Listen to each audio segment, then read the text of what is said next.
Welcome to the Food for Your Soul podcast, where we apply the Word of God to the hearts of men and women to stoke the fires of your delight in Christ.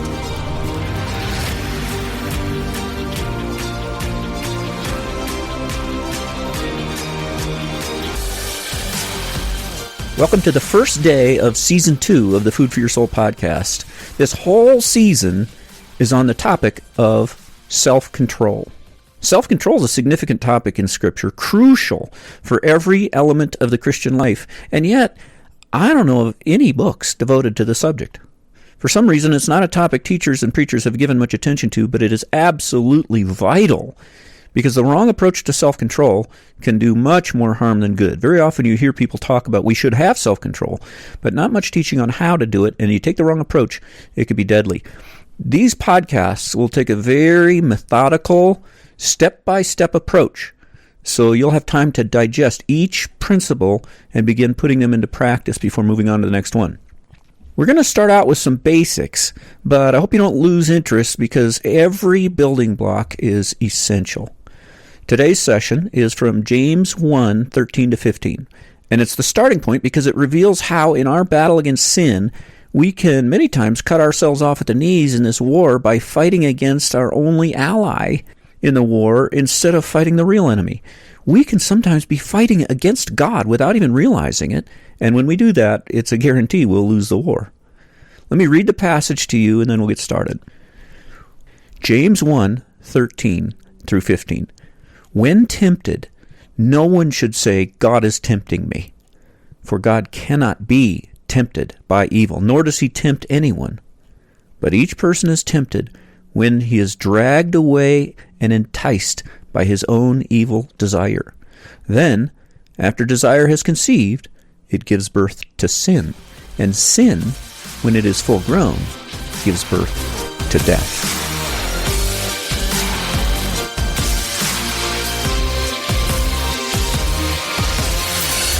Men and women have sacrificed their children, their marriages, placed every dime to their name plus thousands that they borrowed on a poker table, all because temptation gave the order. Where does temptation get that kind of power? Normally, when we ask a question like that, anytime you ask, where does the power of this come from, the answer is always really easy, right? God. But in this case, that would be the wrong answer. Temptation has incredible power, but the power behind temptation is not from God.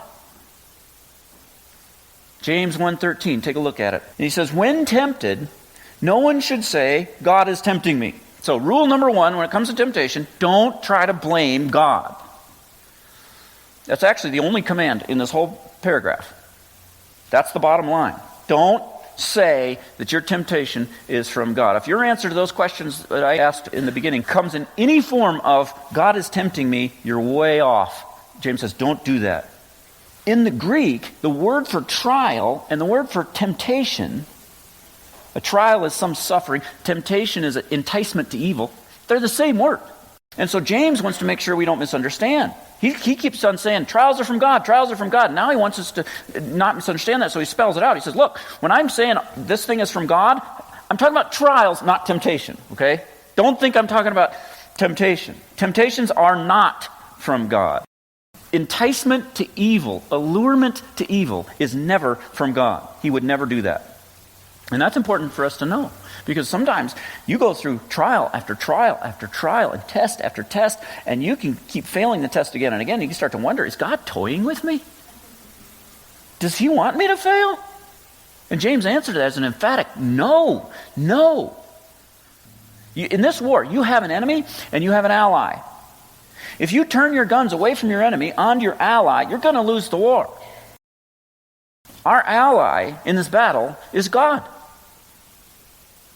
In your battle against sin, you have an ally in heaven. It's God. He's on your side. Your side. He's not against you. He's not tempting you. He's on your side. He's not toying with you. God would never do that. God has no interest in generating evil at all. He doesn't need it. He doesn't want it. He doesn't like it. And so he doesn't tempt people to do it. God never exerts any force on your soul in the direction of sin. Ever. Never. 100% of the influence that God exerts on your soul is always towards righteousness. That's always true. And that's great news for us, because if God were the power behind our temptations, we'd be done, right? I mean, battle would be hopeless. We'd be doomed to lose. But the great news is that God is our ally, not our enemy. The whole Trinity is involved in helping you fight against temptation. The whole Godhead. The Holy Spirit empowers us. Galatians 5:16. If you walk by the Spirit, you will not gratify the desires of the flesh. Amazing promise. Holy Spirit does that. God the Son, Jesus, supplies us with grace for the battle. Titus 2:11, for the grace of God that brings salvation teaches us to say no to ungodliness and worldly passions and to live self-controlled, upright, and godly lives. Grace teaches us how to say no to temptation. How does that work? Verse 14, Jesus Christ gave himself for us to redeem us from all wickedness and to purify for himself a people that are his very own, eager to do what is good. So there are all kinds of things that Jesus purchased for us on the cross, grace that he supplies to us because of the cross, that give us the power to say no to temptation and to be eager to do good. And then God the Father, he helps us. 1 Corinthians 10:13, God is faithful. He will not allow you to be tempted beyond what you can bear, but when you're tempted, he will also provide a way out so that you can stand up under it. God the Father promises, in his providence, he'll always make sure there's a way of escape. So God the Son gives us grace to enable us to desire holiness rather than sin. God the Holy Spirit empowers us to defeat the desires of the flesh when we keep in step with him. The whole Trinity is involved in helping you fight temptation. We have some air cover in this war. You're not on your own. When that temptation hits you and it just seems absolutely overpowering, and everything in you is saying, I can't resist this. This is too much. This is too... don't forget about your ally in heaven. When you're sitting there saying, I can't resist this temptation, it's too hard. God's up in heaven saying, hello? Did you forget about your ally? Did you forget about the other army that's on your side? You never have to sin. No matter what your husband or wife does, you do not have to sin. You do not have to get into a grumpy mood. No matter how powerful your craving is, no matter what your body is doing physiologically, you do not have to give in to any sinful impulse. You're freed from that as a believer. God has promised. He's on your side. He wants you to win. And so he will never, ever let the enemy, he'll never let any opponent show up on the field that you can't defeat, ever. But if that's the case, if I have this amazing ally above, why do I lose so many battles? Why do I just seem to get ambushed time after time? In many cases, the reason is this. Even though I know I have this ally above, the reason I fail so often is because I'm oblivious to the enemy within. And you'd think that'd be obvious enough if we just observed ourselves, but it's not, because we're just natural-born blame shifters, aren't we? Someone once said to err is human. To blame someone else for that error is even more human. That's true. You try to correct a kid. You shouldn't have done that. Well, yeah, but he... It's always, yeah, but he... It's always someone else's fault. Always. The blame always... Why were you fighting? Well, what happened? Yeah, it all started when he hit me back. That's their attitude. It's just always someone else's fault. We just seem to be blind to our own evil, our own role. I hear that constantly in the marriage counseling room. Yeah, but she. Yeah, but he. Yeah, but. It's as old as humanity itself. Adam did it, right? God told Adam, don't eat from that tree. Adam eats from the tree. God comes straight up, asks him straight up, yes or no question. Have you eaten from the tree? Genesis 3:11, verse 12. And the man said, the woman. That's his answer. The woman you gave me, she gave me fruit from the tree, and yeah, I ate it. I mean, what a man. Very first impulse, just throw your wife under the bus to save face. Don't make me have to be the bad guy here, God. I mean, I'm in the garden, I'm minding my own business, I'm in the middle of my devotions, and the woman comes up to me, practically shoves that fruit down my throat. I don't eat that fruit, I never hear the end of it. So yeah, I finally sacrificed myself to make her happy. How do you expect me to lead in a marriage like this? She's out there talking to snakes, eating fruit, doing all the... blame shifting. It's the second sin ever committed in the human history, right? It would have been the first, except you have to have some blame in order to shift it first. So you need another sin first. But it's just endemic to the human race. When Aaron was held accountable for the golden calf, what did he do? He blamed the people. Remember Exodus 32:23? He's like, what's the deal with this idol? Moses, and Aaron's like, well, they said to me, make us gods. And they gave me the gold, and I threw it in the fire, and out came this calf. It's the darndest thing you ever... First he's blaming the people, then he's trying to blame the fire. This wicked, idolatrous fire. All I did is innocently throw a couple of gold necklaces in there, and all of a sudden, boom, an idol. Go figure. Craziest thing.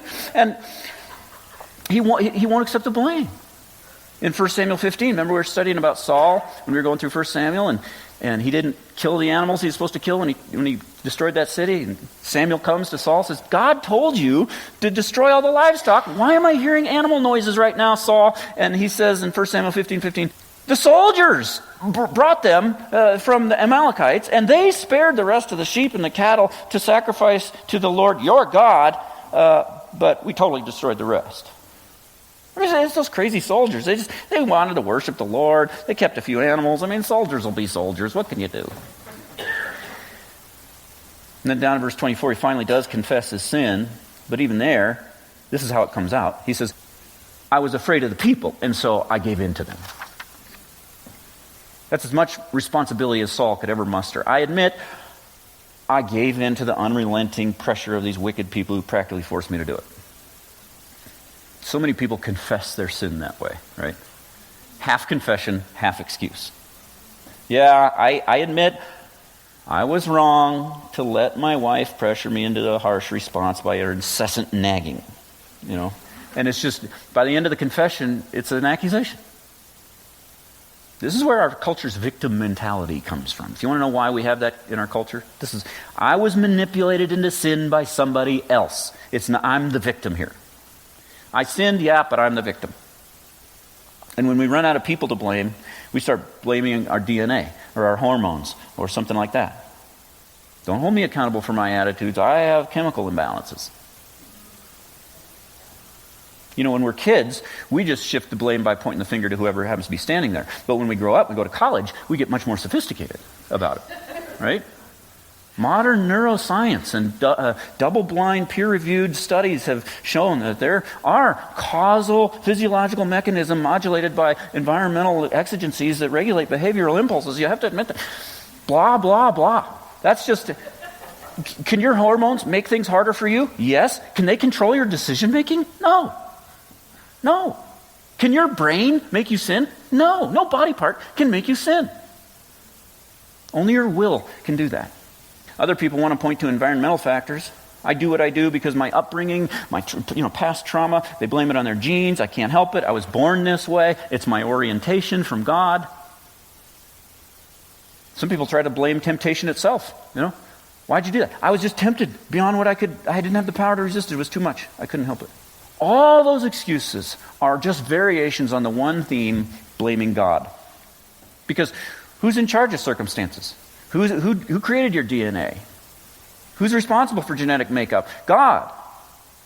Those are all forms of blaming God. And you can see that when Adam blamed Eve. Who is he really blaming? The man said, Genesis 3:12, the woman you put here with me.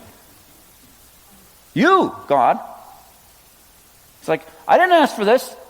I was doing just fine. I went to sleep one day, woke up married. That's your doing. And he's blaming God. See, whenever you blame someone else for your sin, you're ultimately blaming God because God's the one that put that person in your life. If you blame circumstances, you're blaming God. If you're irritable because you had to shovel 2 feet of snow off your driveway, who put that snow there? God did. Our sin is not God's fault. It's not other people's fault. It's not the weather's fault. It's not hormones' fault. If we're looking for someone to blame, the place to look is in the mirror. Proverbs 19:3 says, a man's own folly ruins his life, and yet his heart rages against Yahweh. That's what we do. We ruin ourselves and then we blame God. We spend all our days smacking ourselves in the head with a hammer, and then we get mad at God for making hammers hard. Are there any areas in your life where you have been blaming God? Either directly or indirectly, you're blaming other people, you're blaming circumstances, you're blaming physiology. Ultimately, it goes back to God. That last statement about looking in the mirror is not meant to discourage you. It's really meant to give you hope, because when you find the source of the problem, that's when you can fix it. But I don't want it to sound overly simplistic. It's not just that you look in the mirror and say, oh, I'm a wretch, and walk away. We're going to start in tomorrow and the next several podcasts and look in some detail at the various components of the inner man. And you're going to have to diagnose what part of your inner man has gone wrong, resulting in the bondage or the lack of self-control in a particular area. So I hope you can make it back again next time. Thank you for listening. Our prayer is that this season of the Food for Your Soul podcast will help you tap into deeper and deeper experiences of the fruit of the Spirit, especially self-control. Your thoughts about the materials in these studies are important to us, and they may be helpful for others as well. A link to this podcast is posted on the Food for Your Soul Facebook page every weekday morning. You're invited to follow that page and post your reactions to that day's content. Your perspectives might be just what someone else needs to gain insight. And when a session is especially helpful, feel free to click on the share button so others can find it too. This content has been provided to you free of charge by the generous supporters of Food for Your Soul Ministries. For information on how you can support Food for Your Soul, visit us online at treasuringgod.com. There you'll find over 1,000 sermons, as well as articles, books, and many other resources, all available for free download. Until next time, rejoice in the Lord always and set your mind on things above, where Christ is seated at the right hand of God.